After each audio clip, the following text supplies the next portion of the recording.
Qutham is the baby of Al-Abbas and Lubaba, and he's a very interesting child.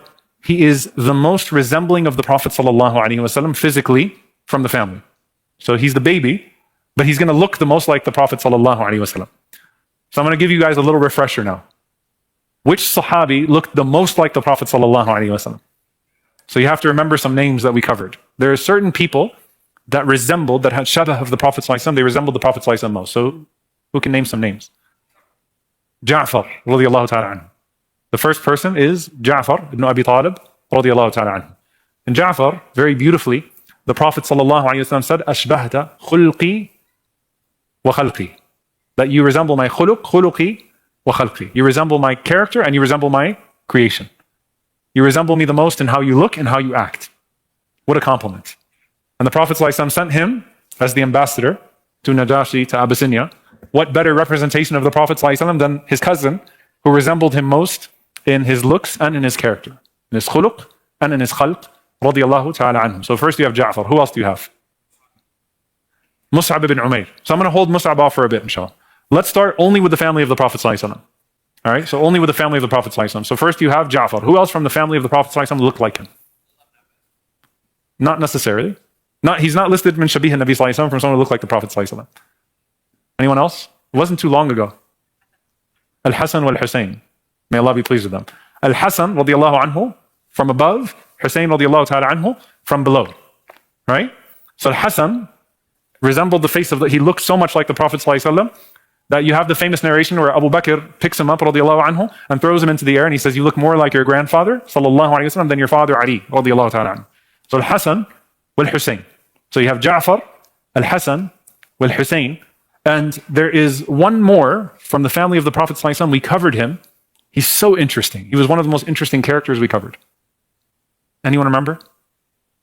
Abu Sufyan ibn al-Harith. Abu Sufyan ibn al-Harith. If you go back, we did a lecture on Abu Sufyan ibn al-Harith radiyallahu ta'ala anhu. He gets lost because people think you're talking about Abu Sufyan ibn Harb, the very famous Abu Sufyan. Abu Sufyan ibn al-Harith was the cousin of the Prophet ﷺ who looked exactly like him, and he was the Prophet ﷺ's best friend growing up. And that's why the Prophet ﷺ was so hurt, remember, by his abstaining from Islam. And initially when the Prophet ﷺ came back, he didn't want to look at him. He was so hurt by him, right, because of how much he hurt the Prophet ﷺ. So he came to the Prophet ﷺ begging for forgiveness and stood with the Prophet ﷺ in Hunayn, and the Prophet ﷺ was so happy to have him back. Like imagine your best friend and your twin, your lookalike from your childhood, and your family, and now he comes back to you. So you have Ja'far, Al-Hasan, Al-Husayn, Abu Sufyan ibn al-Harith, and then you have Qutham, who we're going to talk about inshallah ta'ala. Qutham, the baby of Al-Abbas, the youngest child of Al-Abbas, and the scholars will debate about which one of them looked the most like the Prophet ﷺ, and some of them said it was Qutham, who was the most identical to the Prophet ﷺ in his appearance, but he was a baby, so he grew up afterwards. So you saw that shabah, you saw that resemblance more so after the Prophet ﷺ passed away, right? When he had to grow up into being an adult. The two that were not family, that looked like the Prophet ﷺ, one of them was Mus'ab ibn Umair, radiyallahu ta'ala anhu, and the other one was who? Uthman ibn Affan, radiyallahu anhu. Uthman. So when the Prophet ﷺ saw Ibrahim alayhi salam on the night of the Isra al-Mi'raj, he saw him in the heavens. And the Prophet ﷺ told his daughter Ruqayya that no one resembles your father and your husband more than him, Ibrahim alayhi salam. Right? So Uthman radiallahu anhu also had a shabah. He had a resemblance to the Prophet ﷺ. So again, just you have Ja'far, Al-Hasan, Al-Husayn, Abu Sufyan ibn al-Harith, Qutham from the family that look like the Prophet ﷺ, and then you have Mus'ab and Uthman ibn Affan to an extent as well. And it gives you some context as well, that the two ambassadors of the Prophet ﷺ, one to Abyssinia was Ja'far, the one to Medina was Mus'ab. So two of those who actually look like the Prophet ﷺ were actually his ambassadors sallallahu alaihi wasallam when they went out. And that's why in the Battle of Uhud, when Mus'ab radiallahu anhu fell, they thought that they killed the Prophet ﷺ. Some of the enemy started to cry out, "Qatalna Muhammad sallallahu alaihi wasallam." We killed Muhammad sallallahu alaihi wasallam, because they saw Mus'ab fall and they thought that that was him alayhi salatu wasallam. So those are the ones who resemble the Prophet ﷺ. But here's the thing about Qutham, where the beauty will start to show. Lubaba, the mother, she had a dream when she was pregnant that a part of the Prophet ﷺ was in her house. Like not his full body, but a part of the flesh of the Prophet ﷺ. It doesn't say what part. It could be an arm, a leg, but some of the Prophet ﷺ was in her house. It's a strange dream. So she had a dream at night that some of the Prophet ﷺ was in her house. And so she asked the Prophet ﷺ about that dream.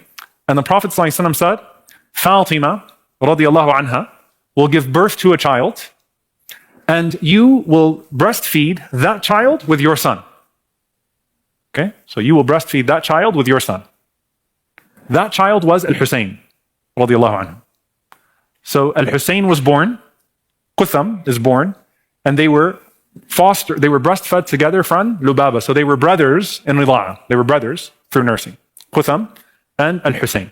And subhanAllah, this is one of the things, Al-Hussein radiallahu anhu is from the Prophet ﷺ, huwa minni wa ana minhu. He's from me and I'm from him. So that's the interpretation of the dream, that a part of the Prophet ﷺ was in her house, right?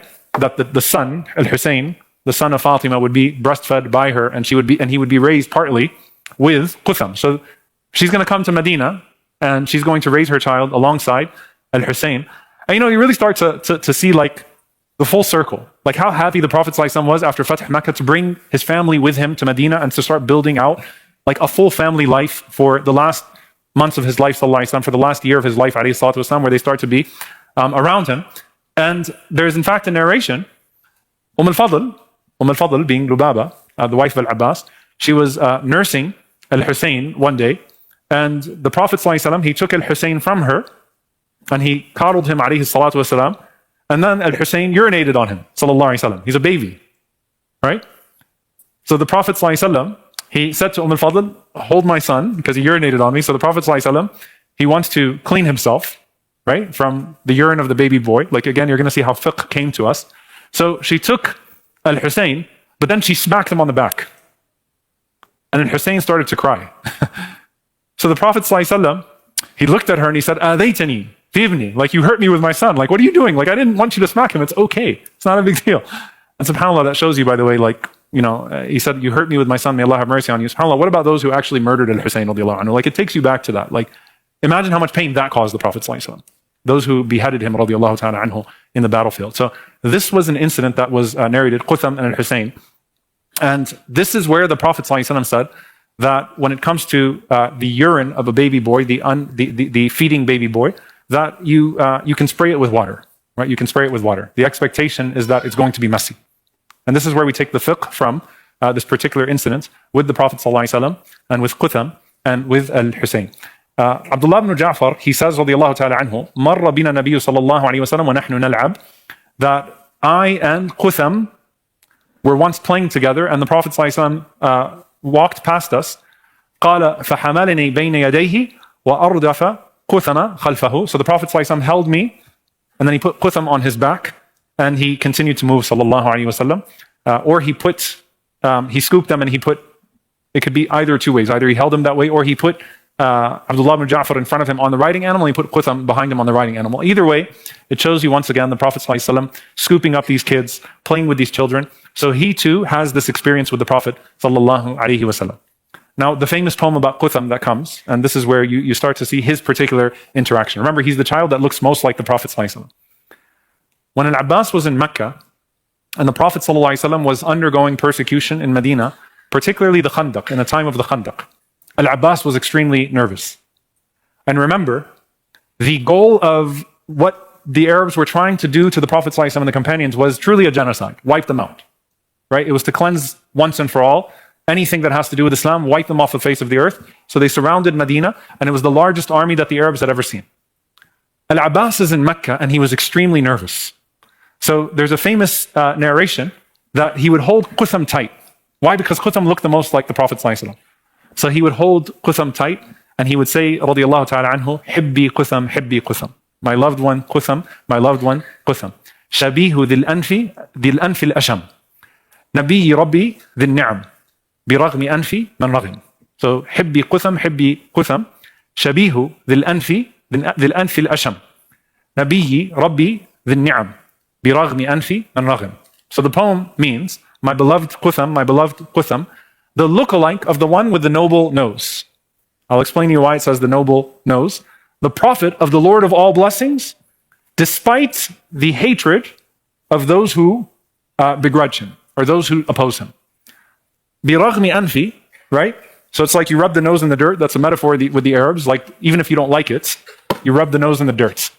So he's praising the nose of the Prophet ﷺ poetically, while shaming the noses of those, right, who opposed him. And the idea is that the Prophet ﷺ is the victorious one, and they will be the humiliated ones. And Abbas is holding Qutham tight because Qutham looks like the Prophet ﷺ. And then he's waiting for the news to come, and a servant came, and he told Al-Abbas the news that the Prophet ﷺ and the companions survived the attempted massacre of Al-Khandaq, and he went and he kissed the man on his forehead, and he set him free, radiyallahu ta'ala anhu. So this is Qutham and his relationship to the Prophet sallallahu alaihi wasallam, and he has an experience as well. Abdullah ibn Abbas radiyallahu ta'ala anhuma says, كان آخر من خرج من نحد رسول الله صلى الله عليه وسلم قثم. The last person to leave the grave of the Prophet sallallahu alaihi wasallam was Qutham. What a distinction.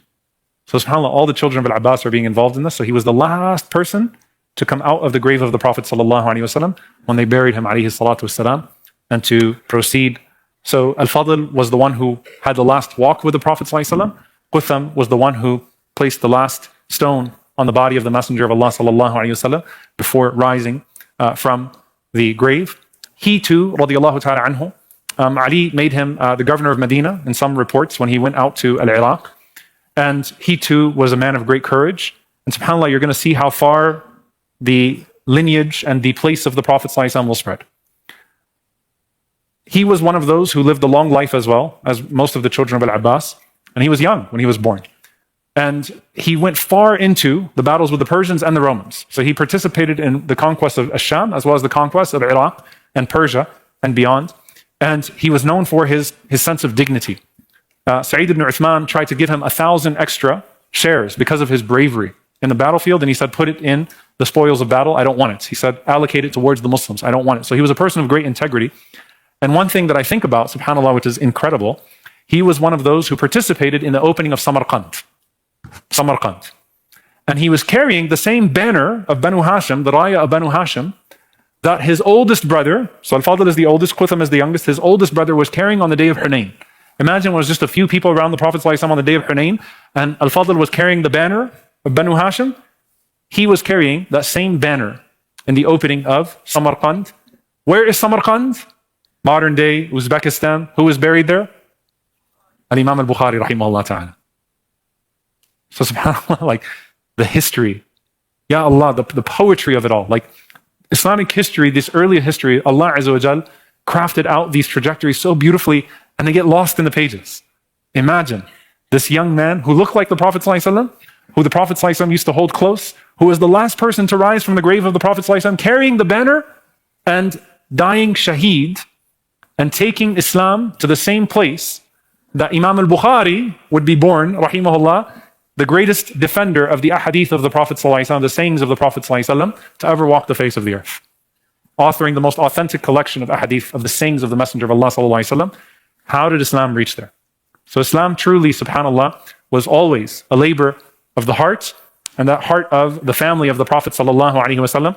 Particularly, Allah Azza wa Jal blessed this family of Al-Abbas.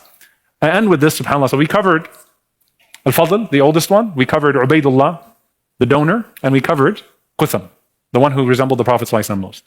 But I remind you, subhanAllah, of Al-Abbas, what Imam al-Dhahabi, rahimahullah ta'ala, mentions about Al-Abbas, that Allah Azza wa Jal made it so that Ad-Dawlat al-Abbasiyya, the Abbasid Khilafah, would be the longest empire in the history of Islam. These are the children of Al-Abbas. So Ad-Dawlat al-Abbasiyya are the descendants all of Al-Abbas. Somewhere from his 15 children are all of the children of Al-Abbas. And Al-Dhahabi rahimahullah ta'ala says, وَقَدْ صَارَ الْمُلْكُ فِي ذُرِّيَّةِ الْعَبَّاسِ وَاسْتَمَرَّ ذَلِكَ وَتَدَاوَلَهُ 39 خَلِيفَةً إِلَى وَقْتِنَا هَذَا.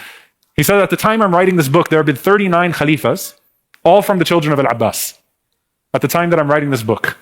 And subhanAllah, he says that I have written this approximately 600 years later. And we know that Ad-Dawla al-Abbasiyya, even though it weakened at some times, to a point that honestly it was a khilafah on paper in some points of Islamic history, but you're talking about a 1,000-year khilafah, basically a 1,000-year empire that stretched through Islamic history, all of it from the offspring of Al-Abbas. And the lesson for covering all three of these unique personalities is that don't always focus on the superstar. Look at what was being built around him. Abdullah ibn Abbas had a dominating appearance, had a dominating ilm, dominating eloquence. Remember what they said? If you saw him, you said he was the most eloquent of people. I mean, the most beautiful of people. When he spoke, the most eloquent of people. When he went on, the most intelligent of people. You're like, how did Allah Azza wa Jal create this human being? Abdullah ibn Abbas. Look at what happened to his brothers. Each one of them found their way, right? And Allah Azza wa Jal knows best